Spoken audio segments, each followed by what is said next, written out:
That the travel and everything is. I know you got it late and all that. Yeah, but you know, same as for them. So it's a matter of just refocusing, getting our energy right, and getting ready for a hard closeout game. And I'm sure that we're going to get the best of it that they have, and we just have to match it and beat it and see what we can do. Mike, why are closeout games closeout games considered so difficult in your desperation?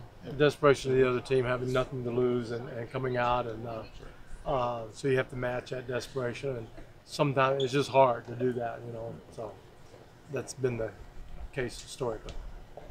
So, like, the significance of all your guys, top to bottom, man to man, are saying that y'all accomplished nothing yet. Even though you're up 3-1, you want the double digits.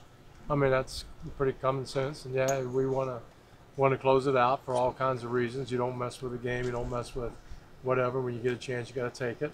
We have a chance, so we should be mentally focused and ready, and you know, get all the energy that we can get. We got to be ready. Like, I know Clint did a ton of things, but for him to have 5 blocks in the final 2, whatever it was, after they've closed it to 5, what's it like watching him do that, and how significant is that for you guys that he can do those things? Well, it's obviously everything he gives us on both ends, and just the presence at the rim, but offensively, he's been a bear, and he's what I like more than anything, he plays 36, almost 37 minutes of very high energy type game that he and we've both been looking for. You know, think about it, he's gone from 24 minutes to where that's probably what he averaged early to what he's doing now is awesome. And he, you know, good for him. He's earned it. Did he just kind of decide that they weren't going to get anything at the rim the last? You have to ask him that. I don't know. Whatever he decided, I hope he decides it again on Tuesday. So, yeah, whatever. Mike, what's the biggest improvement in his game this season alone in your opinion? Just so much. Probably just the energy level that he plays. You know, just being a force out there all the time, and not taking plays off, not taking possessions off, not having to come out of games, and he just keeps getting better. You know, his focus, and it's all heart and energy to me.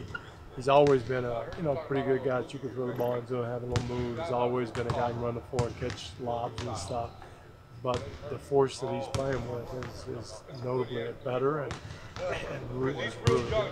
They kept showing Olajuwon in the stands and how proud he was. What kind of impact has he had on his game? I don't know. You have to ask him. We're talking about 2 different animals. You know, the impact comes from Clint, and that's where it is. And you know, obviously, it's great to have someone of that caliber to cheer you on and good. But Clint has, you know, all the time that he's put in with John Lucas, all the time that he's gotten up at 6 o'clock in the morning to try to become a player, it's paying off. Like Mike touched on it last night, the significance of showing you're not one-dimensional, you don't shoot very well, but you have other ways to win. Yeah, you know, we want to combine everything, obviously, and try to, but, you know, you won't, and you'll get tired, and you get heavy legs, and sometimes you just don't make threes. And we've gone from traditionally a one-dimensional type team that if we make jump shots, we're really good. If we didn't, we struggle. Now we've got offensively all kinds of answers, and also on the defensive end of them. You know, our defense has been good, if not great, and we just got to keep it that. Mike, when they lay that stat sheet down in front of you at the post-game news conference, is there a number aside from the final score that you look at? No, that's the big one. That's the big one. But other than that, is there a number that you look at that kind of tells you the story of the game? Well, I look at what I look at, and right around I look at turnovers. We want to make sure, you know, we've been doing an unbelievable job. I look at minutes the guys are playing, make sure that, you know, I'm not redlining anybody and get them into trouble physically. And that's about it. And then I look at offensive rebounds for the other team. But other than that, threes, and I look at the number of threes we get up and why we're not generating good looks. I don't look how many we make. We make them miss them. And we can't control that. But the things that we can control, I try to look at. I know there's a lot of things probably, but what's the biggest thing or the most important thing you feel like Chris Paul has brought to your team this year? The most important thing? Ice in the spot, which is a toughness, just an edge to win.